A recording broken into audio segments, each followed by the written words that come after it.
Welcome back, focus learners. Today, in this explainer, we're going to look at something we use literally every single day, but we rarely stop to actually analyze it.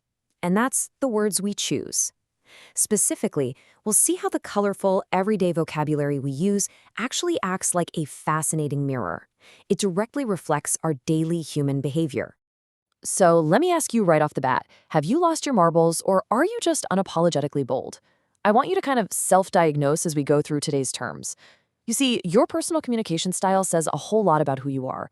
And by the end of this explainer, you're going to know exactly where you fall on the behavioral spectrum. Okay, let's dive into this. Here's our roadmap for today. We're looking at 4 facets of personality. First, the driven personality. Second, expressing your true self. Third, losing focus and perspective. And finally, number 4, personal quirks and comforts. Section 1, the driven personality. We're talking high energy ambition and risk. Think of someone who loves to push the envelope. They don't just walk the line, right? They go right past normal limits and dive straight into totally new, risky territory. And honestly, this is the absolute hallmark of someone who is unapologetically bold. If you're unapologetically bold, you're confident, you're fearless, and you feel absolutely zero sorrow or regret when taking those massive leaps. But, pushing the envelope isn't just a one-off event. To actually sustain that kind of momentum, you've got to be too tenacious. You have to be fiercely determined, basically refusing to give up even when the risks pile up and the challenges start looking, well, pretty overwhelming.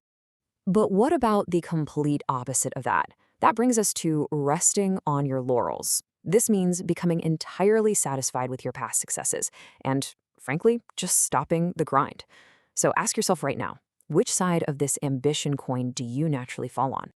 Moving on to section 2, expressing your true self, which is all about communication styles and nuances.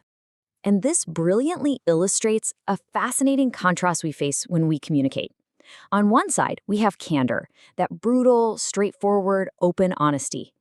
Directly opposed to that is speaking tongue-in-cheek. That's when you deliver a funny, playful, or maybe sarcastic remark that is absolutely not meant to be taken seriously. Now, figuring out exactly when to drop that open candor and use playful sarcasm instead, that requires a highly nuanced approach.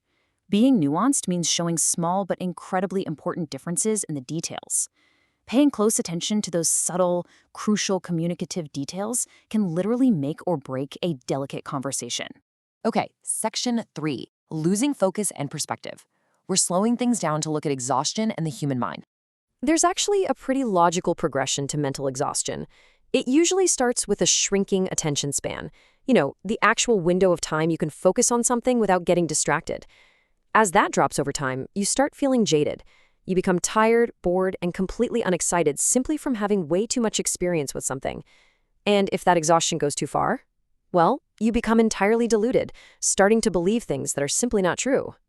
And if you get to that point, totally deluded and completely disconnected from reality, the people around you might actually start to diagnose you themselves. They might say you've lost your marbles. It's a really colorful way to capture someone behaving in a crazy or frankly foolish way because of all that mental exhaustion. Finally, section 4, personal quirks and comforts. This is all about silly behavior and nostalgia. We're going to do a quick sprint through some wonderfully quirky traits here, starting with wacky. Wacky basically means being funny in a strange, silly, or crazy way. It's like that friend who shows up to a super formal dinner wearing a neon suit. Keeping the sprint going, next up is frivolity. This is when someone exhibits silly behavior right when seriousness is actually needed. It's that completely inappropriate silliness that breaks all the unwritten rules of a serious situation.